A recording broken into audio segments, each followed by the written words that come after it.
Sunday, September 22, 2024. I'm Anthony Davis. Welcome to the Weekend Show, where we make the time to consider the news of the week. You can support my work and independent journalism at patreon.com/5 Minute News.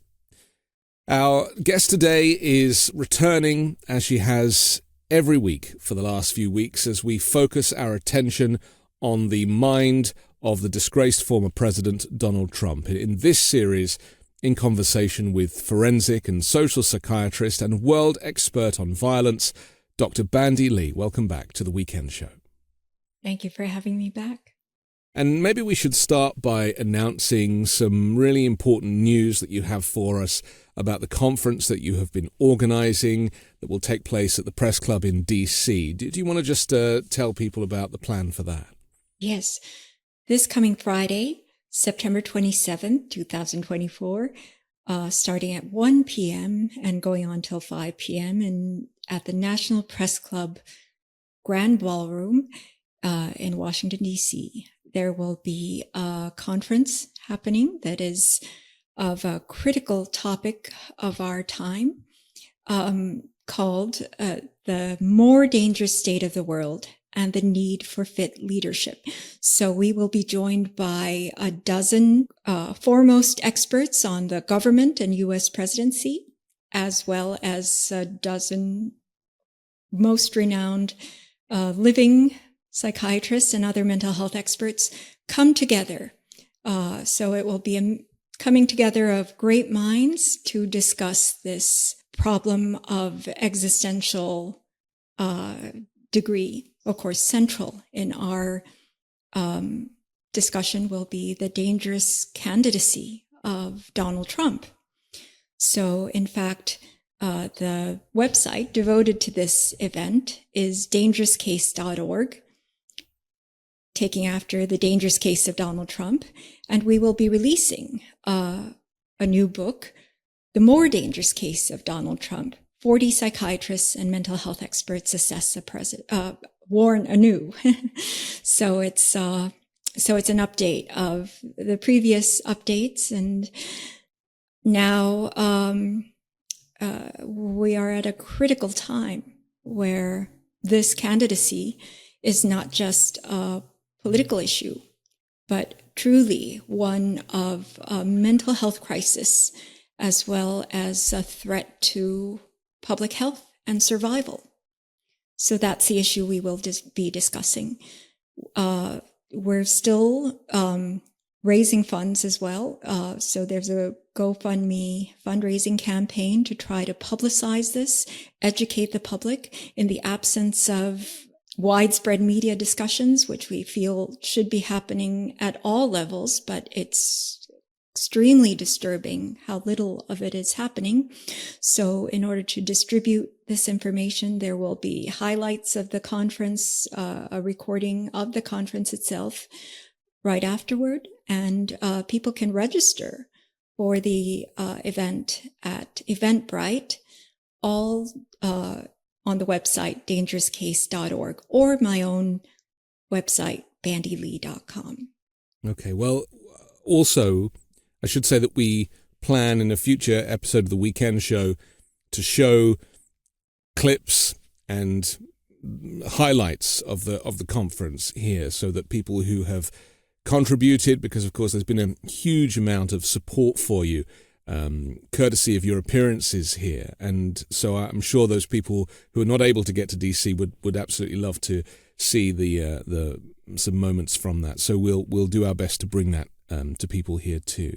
So let's maybe start with this existential threat. And really, existential is the word that you've used multiple times that really does go a long way to describe the problem, because the problem is not uniquely American. This is a worldwide problem that one man can feel so cornered that his alliances now are formed with the most dangerous characters in world leadership. Putin, of course, we know about, but he uses Viktor Orban as his kind of point of reference all the time now.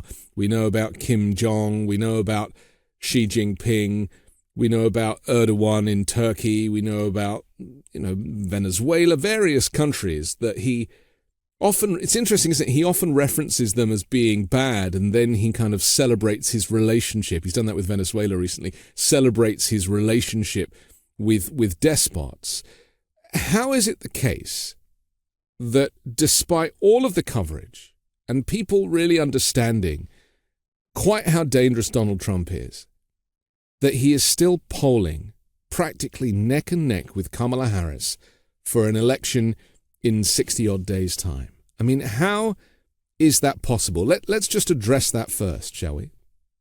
Yes, this is what I've been warning against, that the popularity of Donald Trump will not be mitigated by the actual bad deeds that he does, including his criminal conviction, his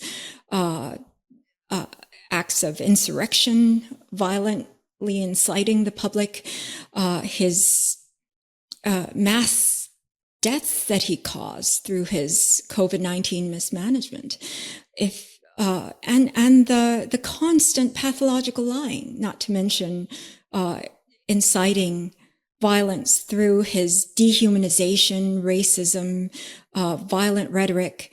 And all of this is why we considered it so important that mental health experts speak out early in the beginning, because what will result from this, people could not have imagined. But are Americans coming to this election with some of this vitriol inbuilt before the rise of Donald Trump back in 2015, let's say?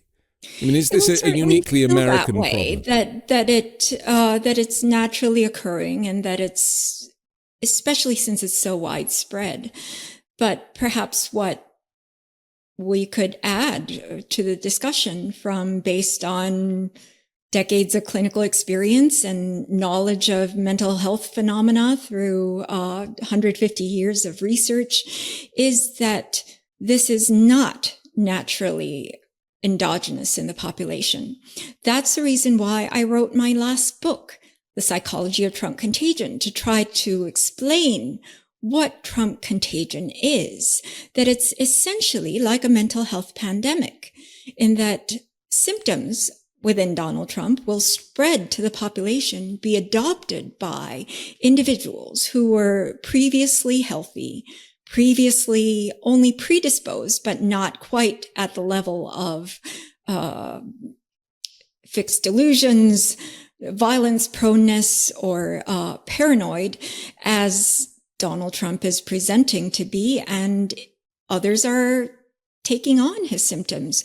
Others seem to be duplicates of him. They are actually losing their original personalities and their own agency because they're taking on his symptoms. That's very interesting. Yeah. This can be greatly underestimated. Yes. So it's almost like the cult is so powerful. The force of the cult is so powerful. People find this sense of belonging. They find a place where they feel safe, where otherwise they might have been unheard.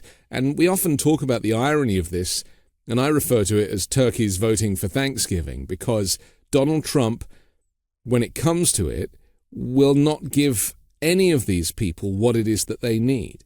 He does not look out for working Americans. He is an oligarch, and his connection is to other oligarchs, and those are the people that he will seek to protect.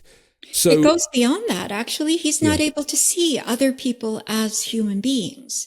Right. In fact, that's where a lot of the dehumanization is coming from. His hatred, his contempt for other human beings, other than those who would serve as instruments for his own ends, to serve him alone. In fact, it should be quite obvious by now that he's not able to give back what he demands from others, in such as loyalty or doing his bidding. Yeah. He won't return any of that favor. He pretends that he will, but that's actually part of his charming, beguiling, and predatory sensing of what others will respond to. Because he's worked out that if he says something enough times, then people will start to think that it's true. And if we take, for example, the fact that there was no war under him, that's something he keeps repeating, which I have now heard from MAGA Republicans, and they, want to set me straight. And they're like, yeah, but there was no war, and we had more money, and the inflation wasn't as bad. And so there's this kind of selective memory, as well as leaving out a 3-year pandemic, which obviously affected inflation around the world. Donald Trump has left that out of his narrative completely. And so people it's almost like there's a nostalgia for pre-COVID life. Do you think that COVID maybe, because it was such a stain on our social timeline, do you think that there are people who are romanticizing the year preceding COVID to kind of feel better about themselves and therefore to side with Donald Trump because everything seemed good then? And then obviously the pandemic came along and upended.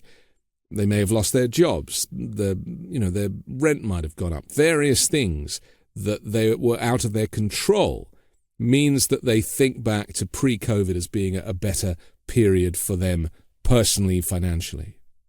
Well, that's been a difficulty with many aspects for a long time as the parties alternate, the Republican and Democratic parties, that is, that Republicans inherit good economies and low levels of violence from the Democratic Party. But because there's a time lag between the policies that they institute, which my colleagues and I did a study over 110 years that showed that whenever a Republican president is elected, it's not even just the policies, but the very fact of their rhetoric and their ideology, that violent death rates increase. They go up twice as high as before on average. And whenever a Democrat is elected, violent death rates halve. And this has been consistent over 110 years with very few exceptions. And because there's a time lag of 2 years, what people get an impression is that Democrats there are lots of violent deaths during Democratic administrations and it's peaceful during Republican administrations. And previous Princeton scholar Larry Bartels showed that the same holds true for the economy, that whenever Democrats get in, the economy thrives. Whenever Republicans get in, they bring about recessions and depressions, but because of the time lag, the people do not directly experience it as such. So whatever Donald Trump has set in motion in terms of increased violence rates and death rates, the highest unemployment rate that we had seen in decades, the pain of that was actually felt during the Biden administration. So unfortunately, the Republican Party has often made use of that misconception by the public. But in fact... And Trump misquotes the dates all the time. He yes. talks as if he left office in 2020 rather than 2021. Yes. And so obviously there's that to deal with. And I suppose if we look at the economy, Barack Obama inherited a struggling economy from Bush because of the cost of the war and everything that went with that. It was a difficult first 4 years for Barack Obama, but his second 4 years saw a great recovery in the American economy. And that's what Donald Trump inherited. Yes. And so he boasts about having the greatest economy. But as you say, with a 2-year time lag, it wasn't his to celebrate. And in fact, if you look at the GDP graph, there's no spike when Donald Trump shows up. The trajectory is exactly as it was with Barack Obama, the steady growth, meaning that nothing that Trump did actually improved the economy in any way. He could have just sat on his hands and it would have happened anyway. Now, when we did this study on violent death rates, We actually controlled for the economic policies, that is, unemployment rates or GDP changes. So these violent death rates were caused purely by some other factor, either psychological or rhetoric related.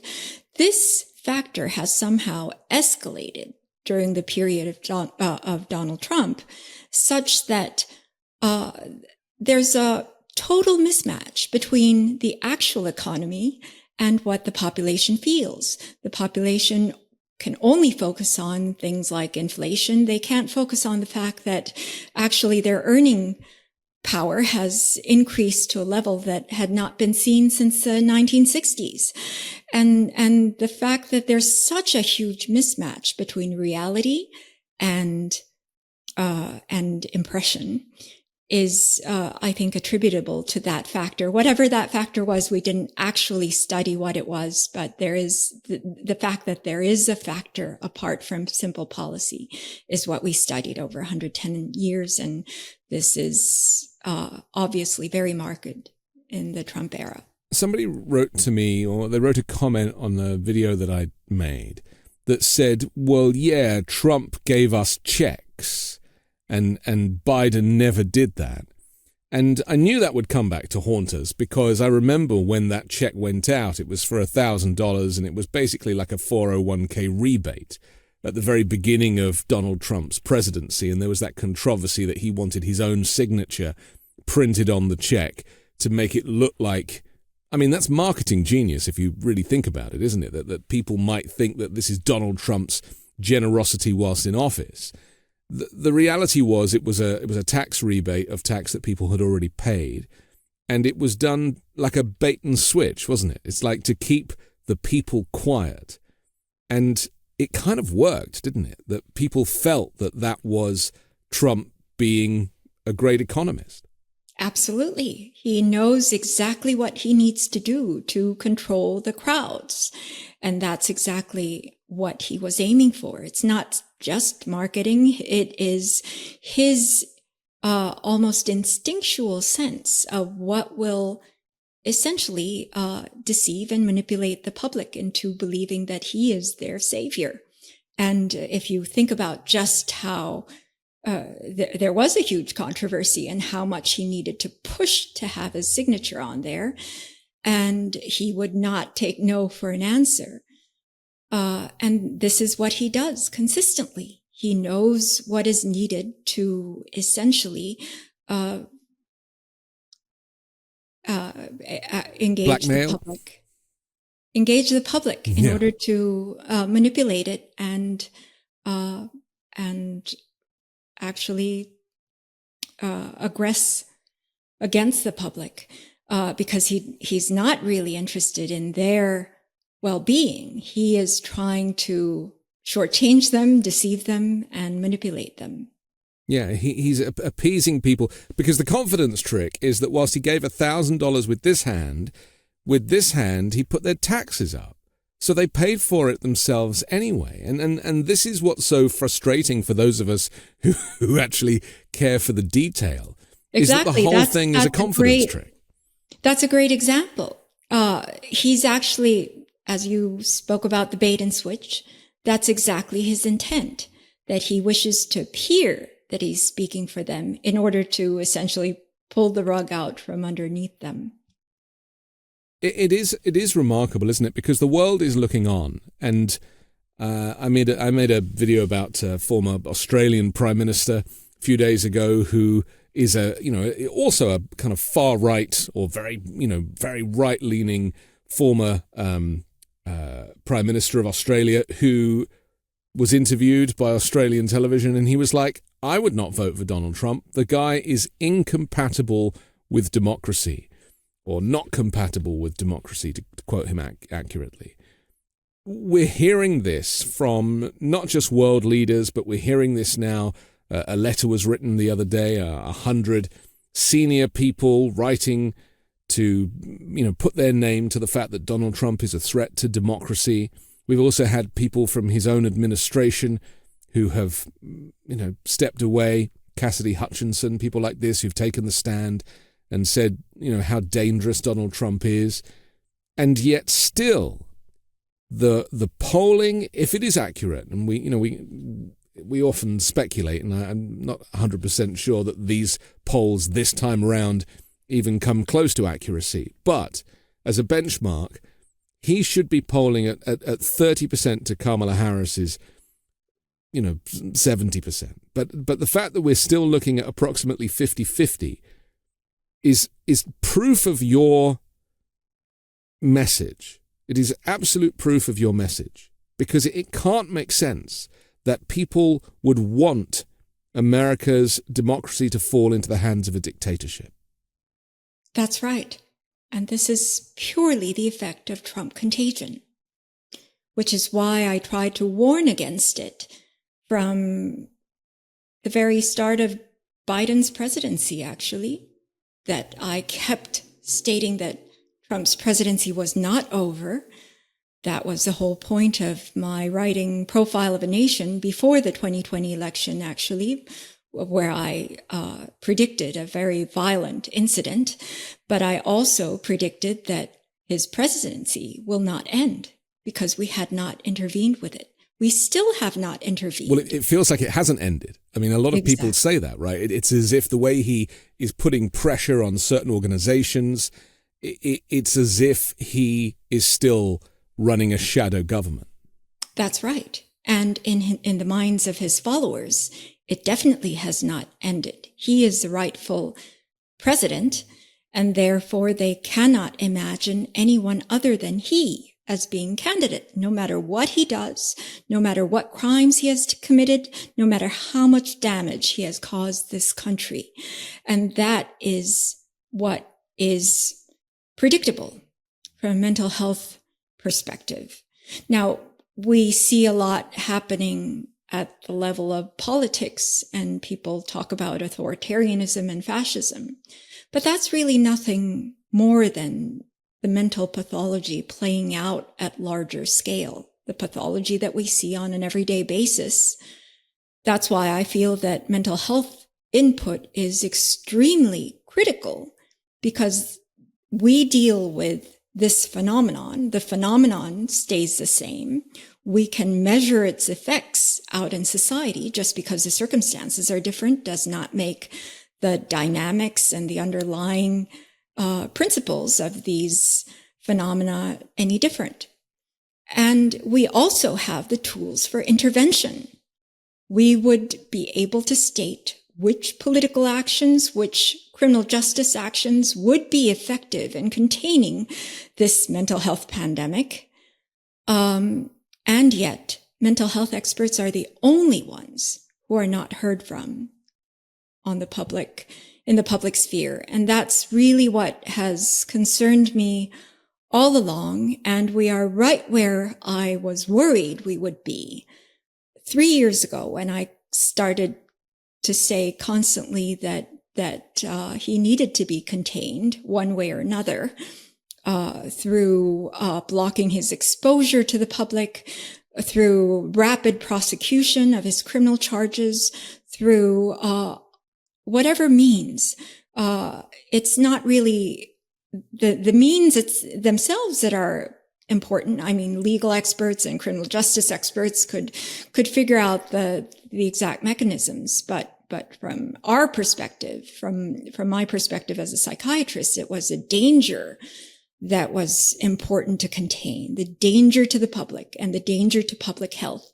And that is what has been allowed to simply spread unmitigated. But he can't do it alone, can he? And this is, I think, where the media has come in, especially Fox, but now these 6, 7, or 8 other far-right news channels that are just effectively Donald Trump state media. They have supported his case.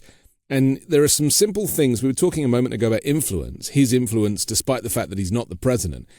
He stopped the immigration bill, the bipartisan immigration bill that was pretty much ready to be signed off. He stopped that because he didn't want the Democrats to be seen to be getting a win and Joe Biden to be getting a win. Just this last week, he has tried to stop the continuing resolution on the US budget. He does, again, he wants to crash and burn the economy. He wants a government shutdown because it'll make Biden look bad and the Democrats look bad. People see this. I mean, it's no secret. But because Fox is on his side and all of these networks that people watch, not to mention the talk stations as well, it's almost like he is protected because they wouldn't cover this stuff. They would never say that Trump's the reason why the bipartisan border deal didn't happen. They would never admit to that. That's right. He has his enablers in high places, and so are they. Do they have an ulterior motive out, or are they just brainwashed into the Trump contagion too? Well, I mean, certainly corruption and profit-drivenness and all of that, it creates the environment where pathology can flourish. But then once the pathology spreads, people are taken in. It's called shared psychosis for a reason. Shared psychosis meaning all together as a group, you become detached from reality. But it starts with a single person, and then there are those who take advantage of that shared psychosis because you wouldn't be able to garner this level of fervent, irrational support through any kind of rational persuasion. You wouldn't get this frenzied following. And this is a result of pathology. Pathology can spread extremely rapidly. It's very powerful, but ultimately it's destructive and it can't produce. Only healthy decision-making can produce and create good for society and actually benefit us. So people are seeing that pathology is very powerful. It can gather a lot of people and popularity and a lot of profit for the media. But what they don't see is where this is leading to, that there is no good end. And the saddest part, I think, especially because I try to watch Fox to kind of get a sense of how they're handling Donald Trump as his handlers. And what's so hard to see is, especially on these panel shows, the Five and these types of things, where these are just rich white people laughing about America and Americans and treating the whole thing as a joke and laughing it off. And when any criticism comes their way, they're like, never heard of it. They just kind of brush it off. And that's what's so frustrating, is that there are hardworking Americans at home who have been brainwashed, watching wealthy white people on television tell them that it's all good, everything's going to be fine, when in fact the threat to the very fabric of American society is it's hanging by a thread, and yet it's almost like keep calm and carry on. It's very frustrating to watch. I've actually wondered about that as well, whether Donald Trump is being used as a tool, because if you watch the progression from marketing, advertisement, trying to get people to buy things they do not need, and then buy into policies that do not benefit them, and then adhere to one party in particular that has actually been existentially harmful to them. Yes. If we look at climate change denial and in the past, war policies and nuclear policies. And then when things became too severe for the public to buy into it, they then install someone who has severe symptoms to the point where his followers would also detach from reality. And that's how I believe Trump contagion is being used at a political level. That's just something I can see in terms of what's happening at the structural level. But as a mental health professional, I can explain the phenomenon that is happening with Trump contagion and the health threat, the public health threat that is being posed, to the point where we're at the risk of total annihilation. Yeah. It is an existential threat where we could become the first species on the planet to cause its own extinction. So why are we behaving this way? Why can we not intervene in a rational way that would allow us to save ourselves?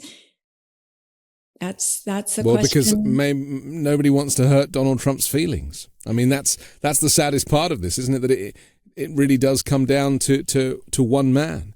We have to take a quick break, but I want to come back and talk about a speech that he made a couple of days ago in front of a Jewish crowd, where he effectively blamed them if he doesn't win. The anti-Semitism was rife, and yet he's still trying to win their support. So we'll take a look at that and a whole lot more here on The Weekend Show next.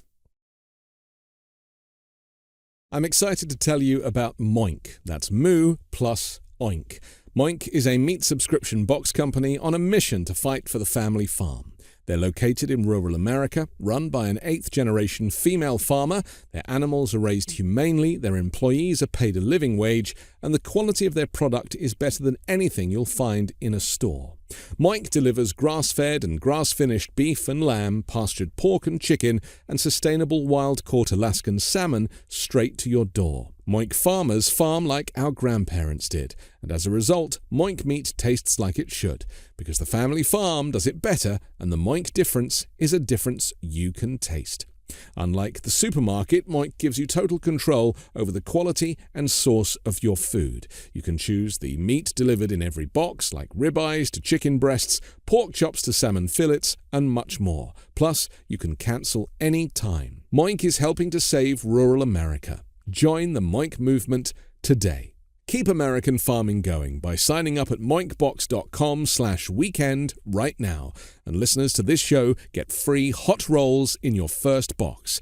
The best hot rolls you'll ever taste, but for a limited time. Spelt MOINK box.com/weekend. That's moinkbox.com/weekend.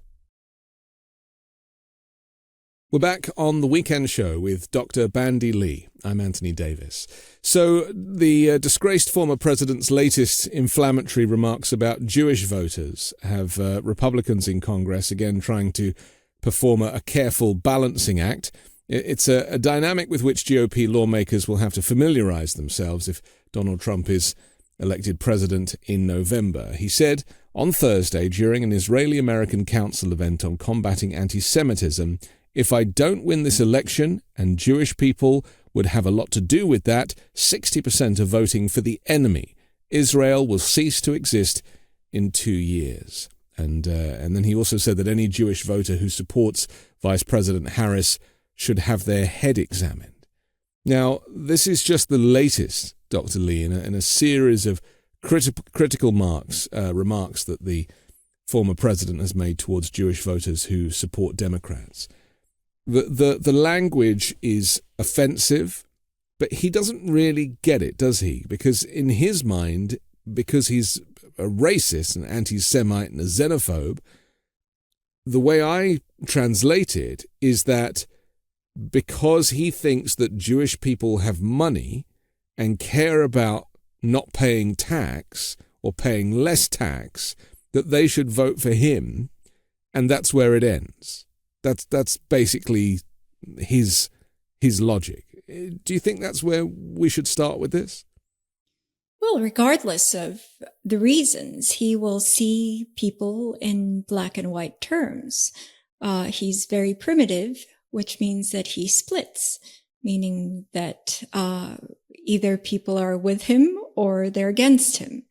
And what he's seeing is that a lot of Jewish people are voting against him. And he may consider the fact that he had supported Israel so much, and he had moved the embassy to Jerusalem, the American embassy to Jerusalem. He had given them the Golan Heights. He had arranged for peace deals, leaving out the Palestinians and supposed peace deals, the Abraham Accords, deals that don't really bring in anything new. Yeah. And so he would feel that the Jewish people owe him a great deal, and they are being ungrateful by not all voting for him as a bloc. So and he's racist, and he dehumanizes with for any reason. It's not purely race that causes him to dehumanize, but it certainly is compatible with his view of other human beings. But also his naivety about the subtlety of religion versus culture. You know, American Jews are not Israeli Jews.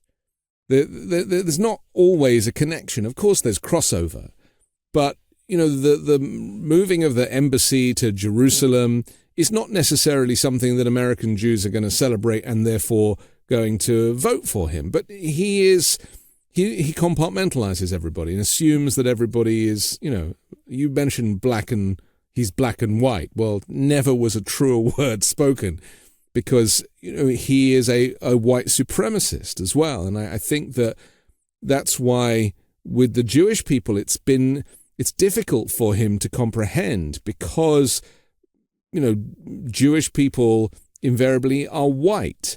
And so he has a kind of greater affinity with them. But if they were dark-skinned, then he might have a completely different view of them.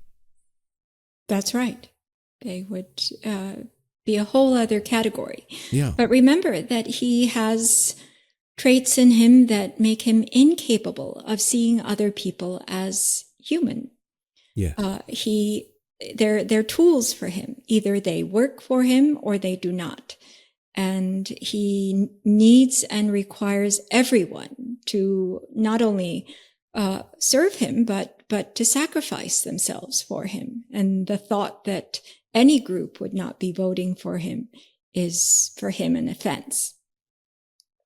And that line, we should probably go back to the text. If I don't win this election, and Jewish people would have a lot to do with that, 60% are voting for the enemy. Israel will cease to exist. So this is a threat. What does he mean by Israel will cease to exist? Does he mean that the Palestinians are going to take territory? I mean, Iran is going to be allowed to attack Israel? I mean, what does he mean by this? Well, he's flaunting the power of the presidency, that once he's president, and he has experienced it, he has demonstrated it, that he as president can pull out of treaties in an instant, completely change the course of nations' trajectories. And so he's been favoring Israel so far, and he's threatening that he can pull out his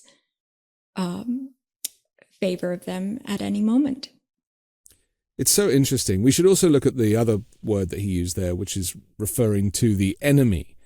And you might think he might use that phrase to describe Hamas, but he actually uses it to describe Vice President Harris, and refers to her.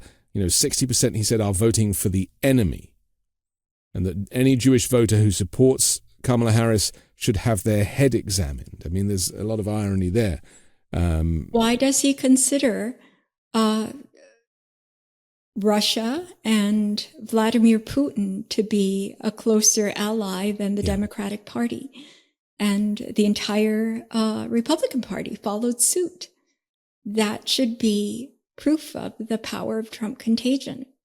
These are irrational spread of symptoms that have nothing to do with past track record or history or even rational, logical reasoning.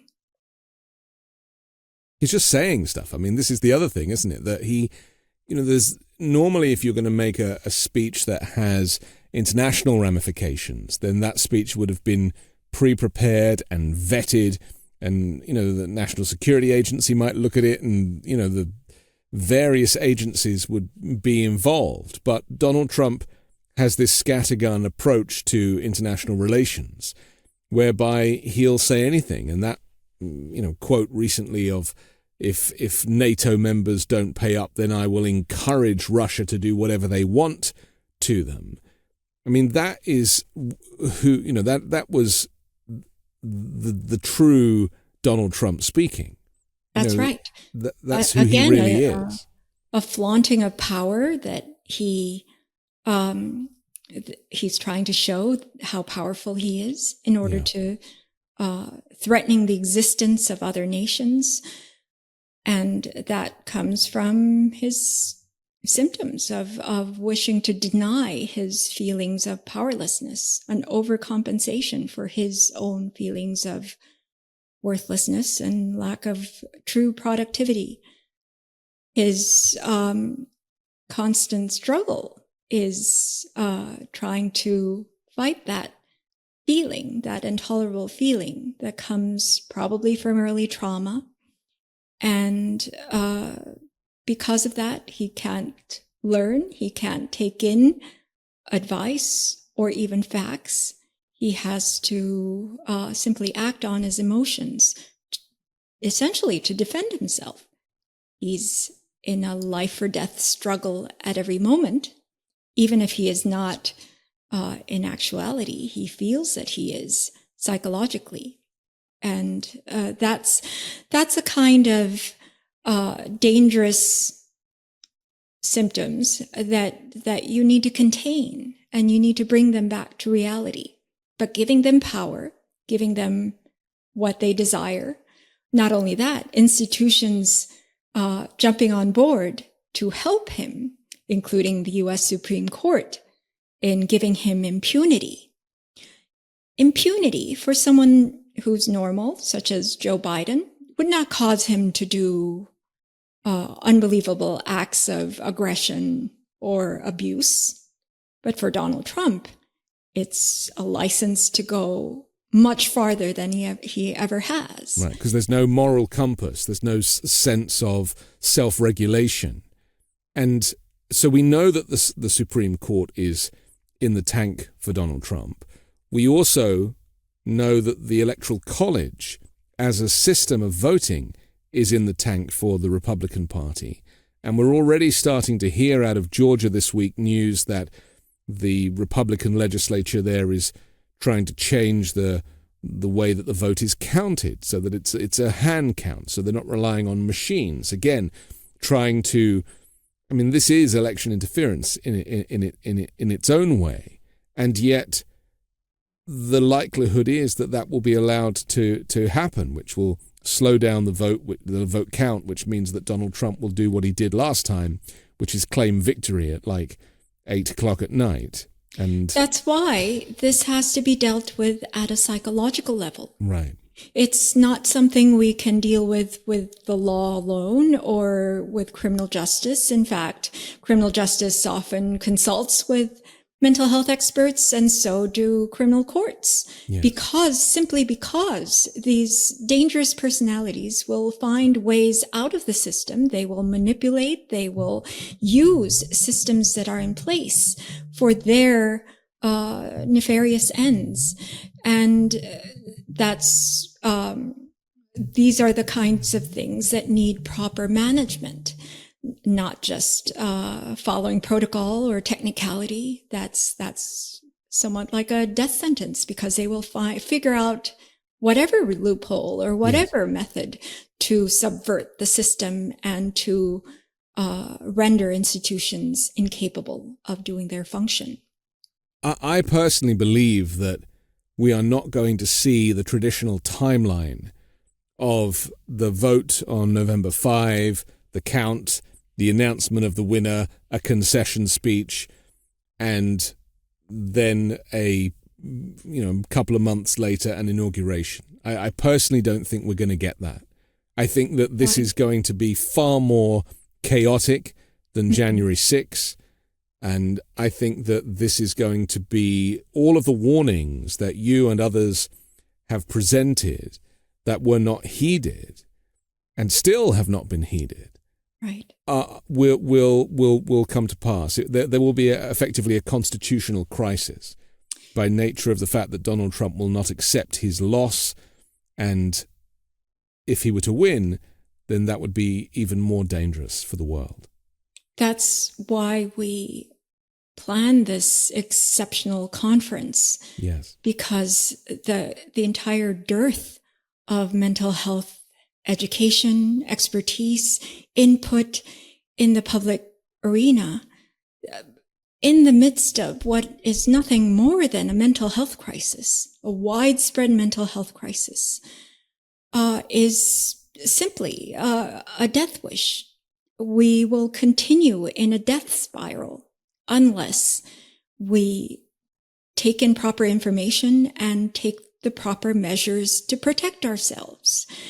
And that's why we're urgently calling together the top minds who specialize in government, former Congress members, the current Congress members, and military officers who will come together, speak about the importance of fitness in the presidency, and mental health experts who will speak to exactly how unfit Donald Trump is and how dangerous he is, not just in terms of his impulsivity and the fact that he could, as president, blow up the world in an instant, but the fact that he spreads his symptoms and manipulates, perverts institutions, and uses the nations to his pathological ends, because eventually it helps no one.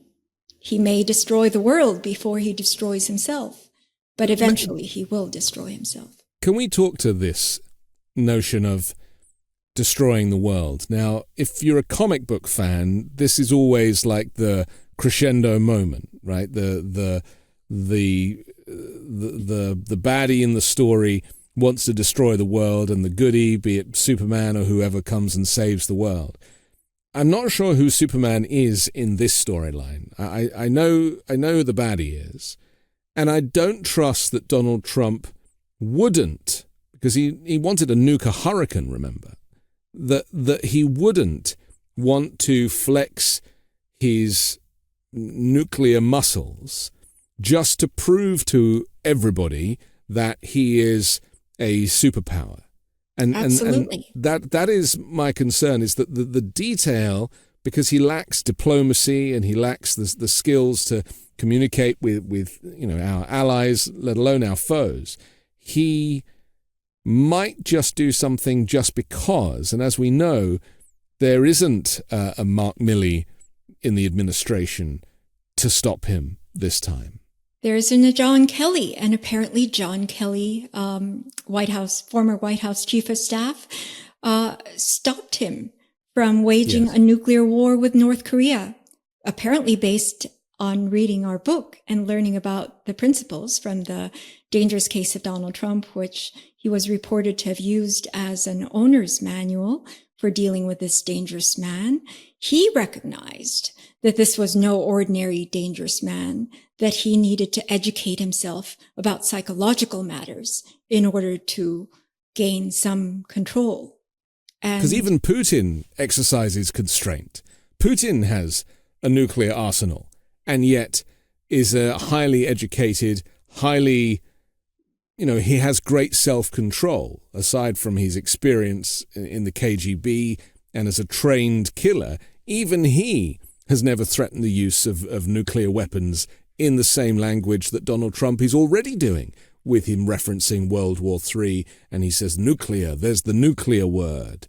And it's so weird, but it's also very dangerous. It's exponentially more dangerous because, at least, as you said, Putin puts on a guise of control and calm, as well as rationality, even if he has far less of it than he projects. But and so did Adolf Hitler. He felt he needed to put on a certain aura of control and calm, and the trains running on time, and the country operating efficiently. Donald Trump feels that all he needs to do is control others' minds. And just tell people what they want to hear. And he has been very successful because, you know, when I talk to Republicans who are under Donald Trump's spell, as we said earlier in the show, there is this selective memory that life under Donald Trump was better, even though statistically it was not, especially if you are a person of color, especially if you are of a minority group. If you are white and wealthy and male and a Christian nationalist, then sure, maybe life was better for you because it was better for Donald Trump. And so this selective memory it's a real problem, because what I don't hear from Democrats, and I don't want this to become a kind of, a political messaging session, but, Trump blocked, or I should say the Republicans have blocked so much legislation that could have made life better because Donald Trump ultimately has his hands on that seat of power. And because of the way American politics is set up, with these multiple branches of government and the way majorities go and deciding votes and filibusters and everything that goes with it. And, of course, the Electoral College, we should not forget to mention, that really, despite not being in office, Donald Trump still has access to so much power through his use of language, the blackmail, and also that kind of, it's almost compromat that maybe he seems to or claims to have on candidates and individuals. We're living through a very dark period where someone who is as bad as him is given so much airtime. Very, very bad. It's and very dark. It's extremely dangerous because what we are tapping into, what these individuals are tapping into, and those who are supporting him also seem implicitly to be aware that when things are truly bad, we do not wish to face it. We get complicity and collusion of the mind of wishing to deny it and repress it. And that's very much what has been happening in the very beginning when the public actually wished to address Donald Trump's mental impairments, so much so that our book was an instant New York Times bestseller. Macmillan, one of the big five publishers, took 5 weeks to to meet the demands. And within 3 months of publication, we became the #1 topic of national conversation. Invitations flooded in from Congress members. Now, these were all rational reactions to the situation. It's not because we were in any way particularly popular. It was because the public saw the need. But this is the same as the fact that America as a whole is anti-abortion, and yet the leadership would have you think otherwise. That's right. It's like there are these huge elephants in the room where popular opinion and public opinion, and even the popular vote, you could argue, bears no resemblance to the way that leadership is created and that's right. When I was on all the major media, cable or network news, there wasn't a major program I wasn't invited to. And it was in the midst of that it was the American Psychiatric Association.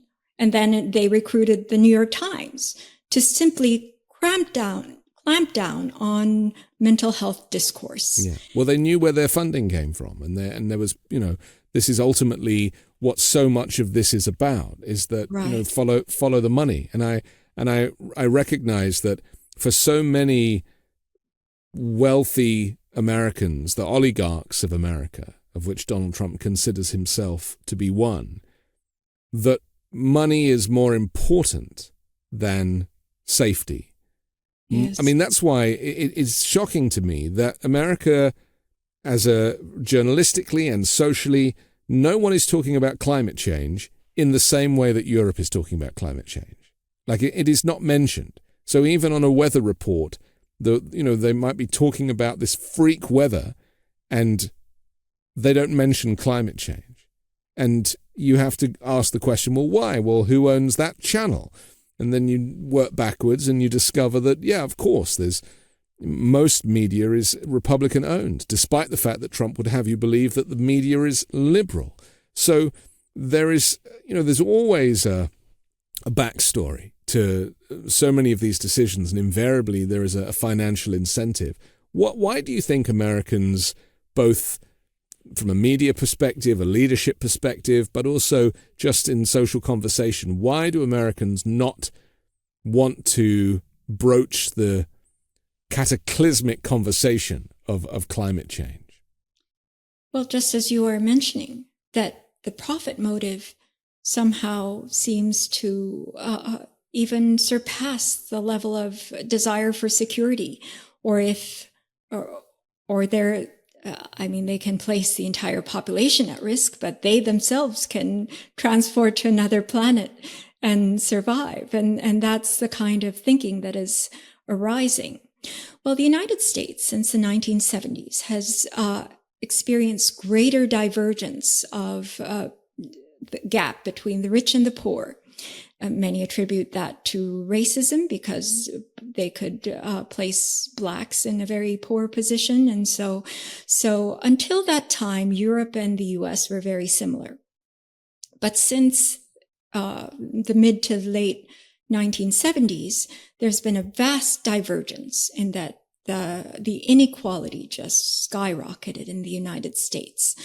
And I was actually very surprised when I first started working I worked for the French government for a short while in the early 2000s, and I was very surprised to find how democratic their system was, whereas I considered ourselves to be a beacon of democracy. And then I experienced more of Europe, Switzerland, and the rest. And it became obvious to me that the US, it may have in some ways, a more established democracy, a greater system. But because of this, as you called, oligarchical influence, the influence of the richer and super rich, now infiltrating into politics, into all domains, into all institutions, to the point where they're no longer truly serving their function. Their function is merely a front, and they're more concerned about their institutional preservation or profit. Now that's the breeding ground for mental pathology. So I think about this a lot because I may have said it on the show before, but I just think, how much money do you need? Like, there comes a point with these people where once they've got enough to live on, there seems to be this desire for huge, huge wealth. And it's so unhealthy without any desire to want to share the wealth. I mean, some have done that, and we've seen that from George Soros is often used as an example of somebody who is, a democratic donor. But his childhood, where he grew up, kind of gave him that incentive to, once he had enough money for himself, to say, okay, I think that all this money should be going to good causes. And he sees democracy as one of those. And yet he is held up by the right in America as being an enemy of the people, when he is quite the opposite. It's so interesting to me. And yet Elon Musk, who has clearly become an enemy of freedom, democracy, is the one who's trying to rebrand freedom of speech when That's right. his is purely hate speech. It's so interesting how they flip the narrative. Exactly. That subversion and reversing reality versus illusion and fantasy thinking. And that kind of reversal comes from pathology, because when you wish to be healthy, you call the healthy unhealthy, and yourself, you redefine health, and you redefine what is democracy, you redefine what is free speech. And it's very hard to counteract, because they're not arguing at a logical level. They are actually just simply trying to bulldoze the discussion out of their emotional needs. And they do genuinely believe that they could move to Mars or elsewhere once Earth gets destroyed, and that they don't really care for what's left behind. I mean, there have been so many movies made about this, where the rich people are living. There's a film called Elysium with Matt Damon, I think, where the wealthy people have moved to a kind of space station, and the disease, where there's no disease, that's right, and disease is left on Earth, and people are desperate to kind of get up there. And that's science fiction, but actually it's not that far, metaphorically, from the reality that we're seeing, because American healthcare is a disaster. And yet, I read a statistic yesterday that said that the US spends more on healthcare than any country in the world, by quite a large margin. And yet, there is no healthcare system here. It is a disaster. More people die here. Mortality rates, the cancer rates, it's terrible here. And we are the last. We rank the last among all countries, all countries compared by the UNESCO standards, and we're. But that's because America uses healthcare for profit. So most of the money that is spent by the consumer, the customer, the patient, and yet most of that money that they're spending is not going to their healthcare, but it's going to the profit of these huge healthcare companies that provide anything but. That's right. And they're desperately trying to buy good healthcare, and good healthcare is very hard to come by because of that profit motive. Well, before we lose half our audience as they go and download the Matt Damon movie, we should take a quick break, because I want to come back and talk about this second assassination attempt on Donald Trump and how he has used that for fundraising and what the motivation might be behind it. We'll do that next here on The Weekend Show. When you think about businesses that are selling through the roof, like Alo or Allbirds or Skims, sure, you think about a great product, a cool brand, and brilliant marketing, but an often overlooked secret is actually the businesses behind the business, making selling and for shoppers buying simple. For millions of businesses, that business is Shopify. Nobody does selling better than Shopify. And the not-so-secret secret with Shop Pay that boosts conversions by up to 50%, meaning way less carts going abandoned and way more sales going... So, if you're into growing your business, your commerce platform better be ready to sell wherever your customers are scrolling or strolling, on the web, in your store, in their feed, and everywhere in between. Businesses that sell more sell on Shopify. Upgrade your business and get the same checkout that Allbirds uses. Sign up for your $1 per month trial period at shopify.com/weekend, all lowercase. Go to shopify.com/weekend to upgrade your selling today. Shopify.com/weekend.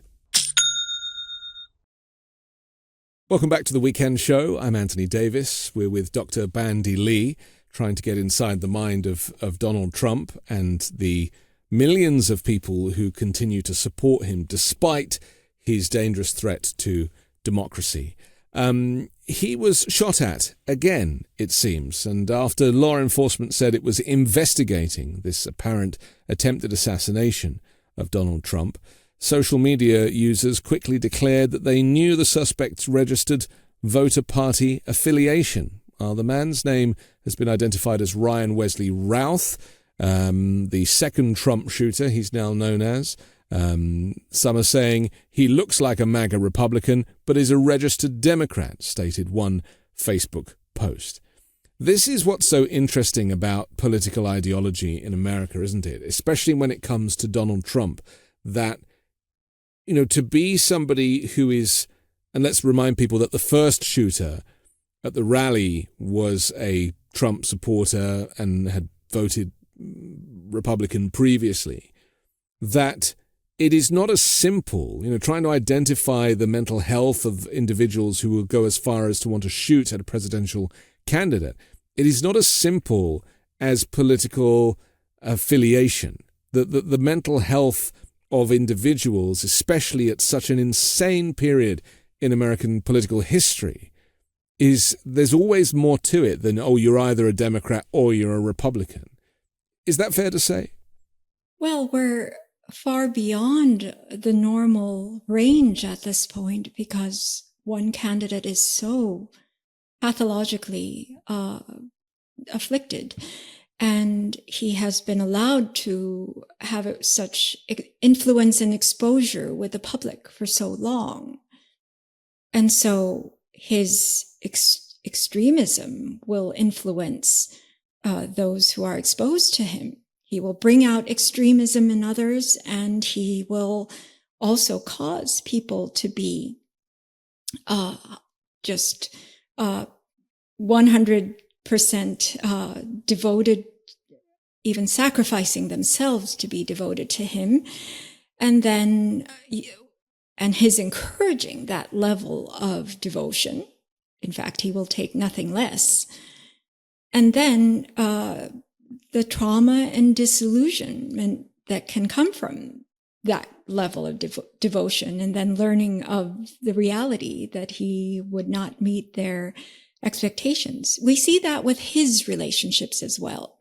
He absolutely loves somebody when they're devoted to him, and the moment they criticize him, he completely devalues them and can no longer even see them as human. And that's that again is the black and white thinking that is called splitting. And he encourages that kind of reaction in his followers. My understanding is that the current assassination attempt may have come from a devotee of his, someone who was highly devoted to him in the past, but may have been disillusioned and turned against him. And this was a reaction to Donald Trump refusing to be drawn on whether he wanted Ukraine to win the war with Russia. And we know that this individual had been to Ukraine and had, fought on behalf of the Ukrainians, and yet Donald Trump, somebody maybe that he looked up to, was unable to pledge support for this sovereign nation, choosing Russia instead as his favored winner in a potential outcome. That's right. It's very, very dangerous. Again, the fact that nothing is what it seems, and the media and people on Facebook, I presume, are so desperate to characterize individuals as being one thing or the other. And actually, it's far more grey than that, isn't it? And whatever they say of this shooter, they're revealing more about themselves than about the object of so-called analysis on the part of Donald Trump or his supporters.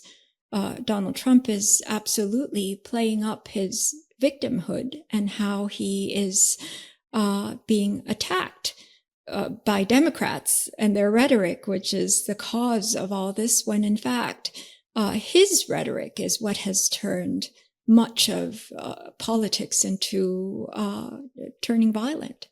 And the inconsistency of support for political candidates is also kind of normal as well. I mean, this guy was a registered, I think, Republican in one place, North Carolina or something, then changed his registration to unaffiliated, and then was voting in Hawaii.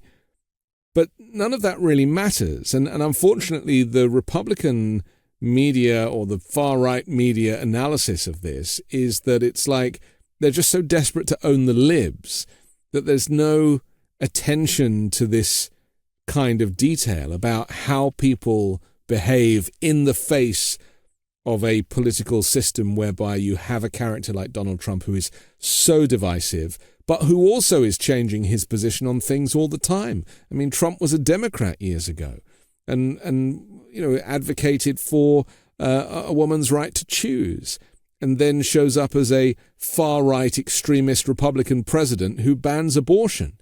I mean, you can't get more of a switch than that. Yes, it's almost like party affiliation, policy. These things do not matter. What matters is that they are winning, and they will do anything to win. And that kind of thinking comes from a very dangerous place that has been exaggerated over time and personified in Donald Trump. And now it's to the point where they will do anything to subvert democracy in order to stay in power.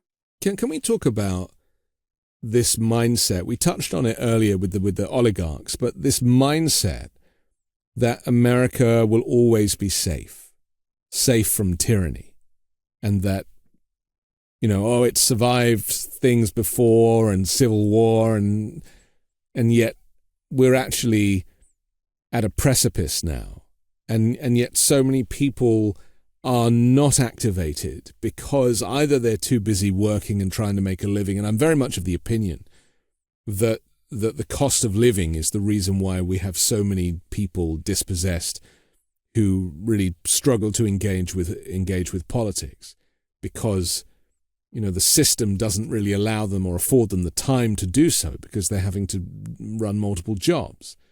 That's right. So that is ultimately, no matter what your political stripes, the cost of living went up and wages stayed the same. And it's been like that now for half a century. But we also then have this American exceptionalism baked into it. People thinking that America is the greatest country in the world, despite it having the worst healthcare, that America is the greatest country in the world, despite it having some of the worst education on the planet, that America is the greatest country in the world, despite it having more firearms in the possessions of people, and therefore, childhood death is, outnumbered here because of shooting incidents than the, traditional numbers for health-related issues in other countries. I mean, this greatest country in the world thing, in my view, as a European looking at it, is connected to Trump contagion. It must be. This exceptionalism, that it's never going to be a problem because, Trump or whoever will solve all of our problems, and America, if you're patriotic, then that is enough to keep you safe from harm. Well, that's what gets alarm bells sounding for mental health experts. Right. That if you start assuming that you can't fail, or that you are that it can't happen here, fascism can't happen here, then that's the very sign that it's starting to happen here. And it's part of denial. It will get worse and worse because you will not face reality, you will not look at the facts, and therefore you will not fix things that need to be fixed. And the fact that we have more guns than people, and there are more than one mass shootings per day, that speaks to the level of suffering and sadness of the people, the despair. So that's why I've studied violence, not just as a behavioral problem, but as a measure of societal sickness, if you will. So the fact that we have 5 to 10 times the rates of violent incidents as in Europe or other English-speaking democracies. The fact that violent death rates have been going up exponentially, especially in terms of suicides, it should raise it's a barometer for how we are doing as a society and how we are not looking at the problems and fixing them. And it's a sign that things will get worse. In mental health terms, we're not so much concerned about the severity of mental symptoms as we are at the loss of insight, what we call insight. That is the awareness that something is wrong.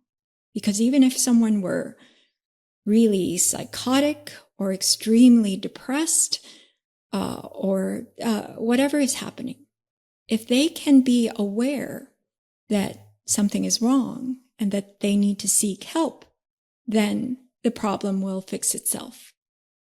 But when there's denial, when there's running from doctors and hospitals, and it's quite impressive, actually, as a psychiatrist, to see how the sickest patients who insist that they are not ill would do anything not to see a doctor or to go to a clinic or a hospital. You would think that if they truly believed they were not ill, that they could simply be examined and nothing would happen from that. But they would run from these things. And we can apply that to Donald Trump's desire to be in some way assessed for his own fitness. And I think that what you describe is exactly what Donald Trump did with COVID in the early days. It'll be gone in a few days. It'll be gone.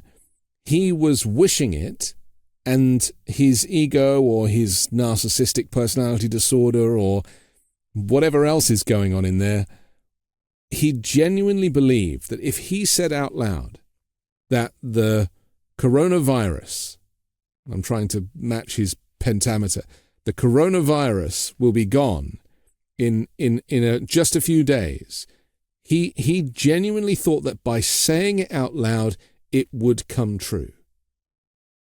That's wishful thinking. And the more powerful it is, the more disturbed the person is, because it's disconnected from reality.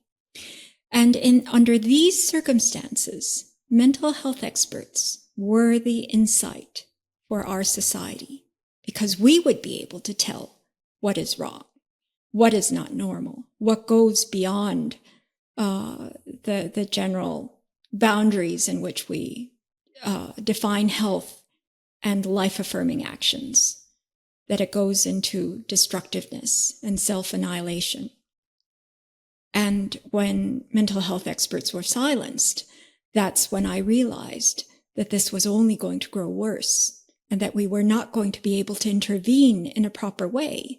If we could not intervene in a mental health crisis in mental health terms, then nothing else would work. And that's exactly what happened. Impeachments would not work, prosecutions would not move forward, and now criminal courts would not do their job. And the Supreme Court even would use this as an opportunity to expand its power through the expanded powers of the executive office.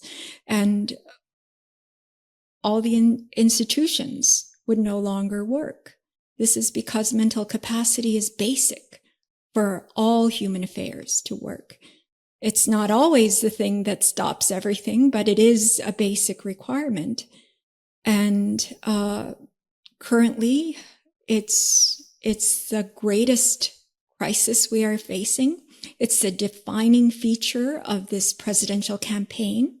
It is the very reason why, despite the skyrocketing campaign that Kamala Harris and Tim Walz have been able to launch, that they are on a par with each other when it comes to their support and probably votes, that they will be quite close.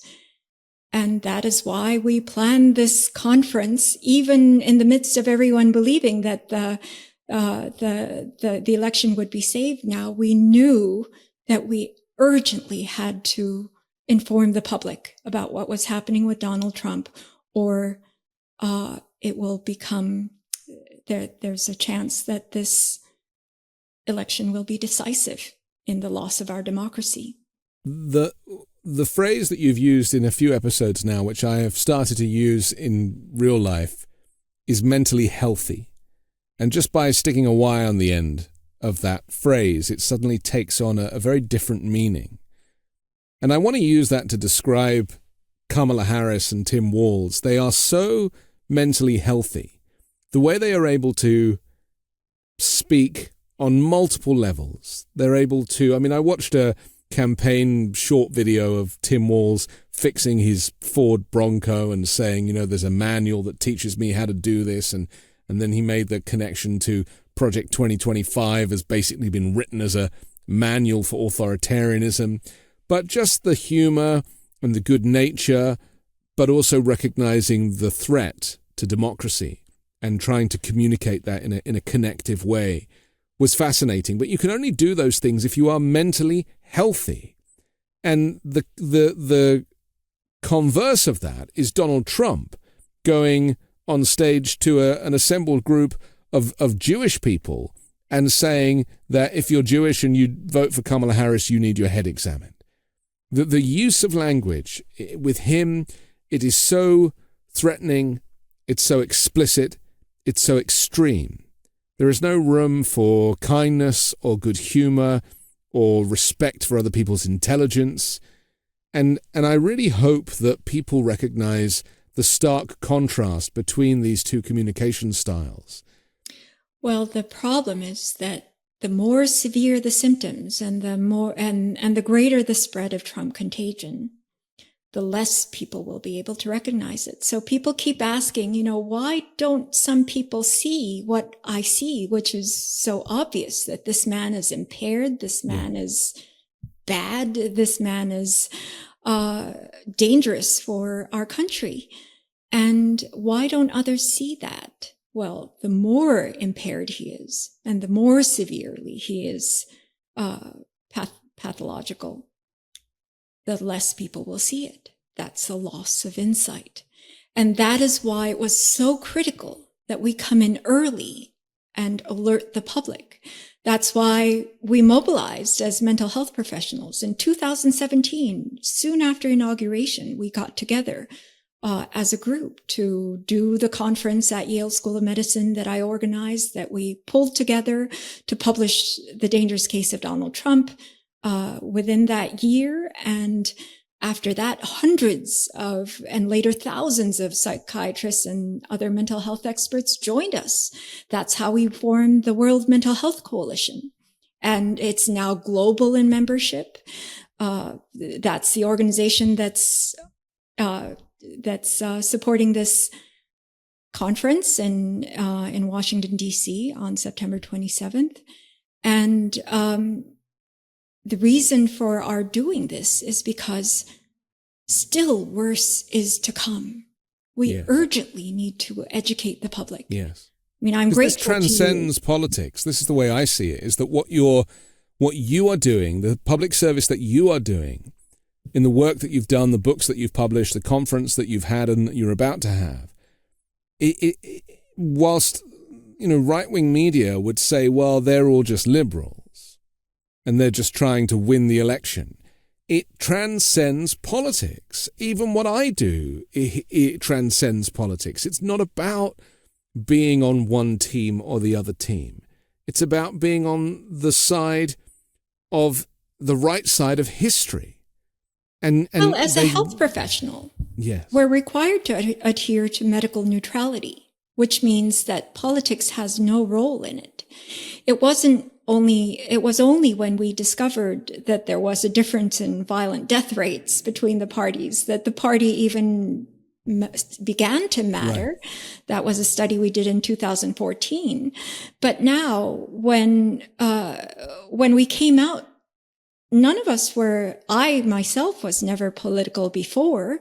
I wasn't using psychiatry to support a political position. I was coming out as a health professional concerned about public safety and humanity's survival. These are overarching concerns that we are actually legally and ethically obligated to act upon by the Geneva Declaration, by the Ethics Code of the American Psychiatric Association itself. The Goldwater Rule was never supposed to supersede our core tenets of protecting society. And we have a legal obligation. We could be held legally liable if we do not act on what we see. And when so many mental health professionals, thousands of them, are coming forth clamoring to be heard, there is a reason for that and needs to be paid attention to. Simply not airing them and pretending that they do not exist does not change the reality. And the reality is that we are in an existential danger. And this election is of it's a critical juncture as to the future survival of American democracy and all humankind. That is the subtitle of my latest book, The Psychology of Trump: Contagion, an existential danger to American democracy and all humankind, all as a result of Trump contagion. None of this I have done to benefit my personal position or my career. Nothing has helped my career. It has only hurt. But it's my conscience as a health professional and as a mental health professional who sees a mental health crisis and a mental health danger, what I evaluate in individuals all the time. For the courts, as a forensic psychiatrist, I do evaluations for the courts, for prisons, for governments. This is exactly what I warn against. And would I turn away when the danger rises to the level of not just harm of one individual or general public security and peace, but the fate of human civilization? I could not stay silent, nor can my colleagues. There's always been a medical consensus, and that's what we're also trying to bring out again through this conference, which I hope people will attend and tune into afterward, and we will try to get the information out as far as we can.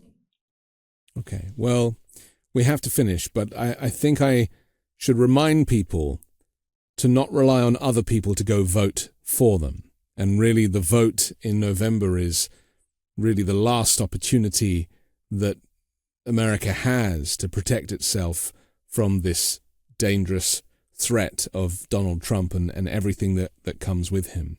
Dr. Bandy Lee, good luck with the conference. And for now, thank you for joining the Weekend Show. Thank you. Let me just state the website again, which is dangerouscase.org. Thank you. Thank you. I'm Anthony Davis. Don't forget to support me and independent journalism at patreon.com/5 Minute News. You can see more from me at the 5 Minute News YouTube channel. And I'll come back next Sunday with Dr. Bandy Lee, and we will discuss, hopefully, the latest from the conference and a whole lot more here on the 5 Minute News Weekend Show with Midas Touch.